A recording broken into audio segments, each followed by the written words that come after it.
Voici une innovation dont on parle depuis déjà quelques années mais qui tarde à arriver dans les foyers et qui est à nouveau présentée ici à l'IFA 2016 sur le stand de LG. C'est le réfrigérateur à écran intégré. Alors à l'intérieur, eh bien, il y a un véritable écran tactile, un véritable PC en fait. Alors à quoi ça peut servir cet écran? Eh bien, par exemple, grâce à l'application qui est fournie, à connaître la limite de consommation, la date de péremption de mes produits. Par exemple, j'ai une bouteille de lait dans le réfrigérateur, et bien voilà, je sais qu'il me reste 3 jours pour la consommer. Hop, c'est terminé. Je peux paramétrer un certain nombre de choses.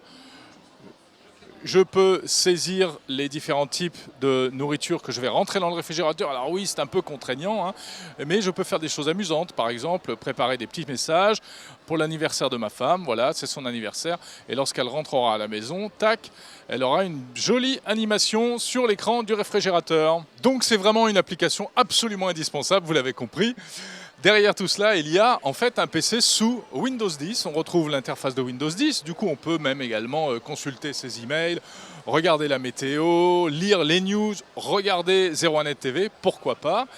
Et ce qui est intéressant, c'est qu'en réalité, le modèle qui est présenté ici est encore un prototype. On ne sait pas du tout combien il va coûter ni quand il sortira. Mais LG travaille également sur une autre version qui fonctionnera sous WebOS. WebOS, vous savez, c'est la plateforme logicielle qui a été rachetée par le constructeur LG. Et au moment de sortir le produit, eh bien, ils décideront en fait à la dernière minute de sortir soit sous Windows 10, soit sous WebOS. Mon petit doigt me dit que ça pourrait être d'ailleurs plutôt sous WebOS. Alors c'est un écran transparent, ce qui fait que l'on peut même regarder à travers, par exemple pour savoir ce qu'il y a dans le réfrigérateur. On aperçoit les bouteilles qui sont cachées derrière.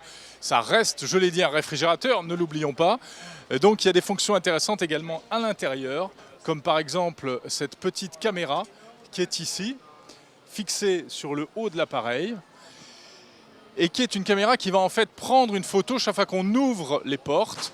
Les photos seront consultables à distance, par exemple quand on est en train de faire les courses pour savoir ce qu'il reste dans le réfrigérateur, s'il faut racheter des pommes, des tomates, des œufs, etc. Alors, c'est pour quand dans votre cuisine? Bien sûr, c'est la question. On ne sait pas, puisque ça fait déjà un certain temps que les constructeurs travaillent sur ce genre de produit. Rappelez-vous, l'an dernier, ici même à l'IFA de Berlin, c'est Samsung, le concurrent, qui présentait lui aussi un réfrigérateur avec écran intégré. Bien, donc, rendez-vous peut-être dans quelques années. Vous aurez ça chez vous, moi aussi.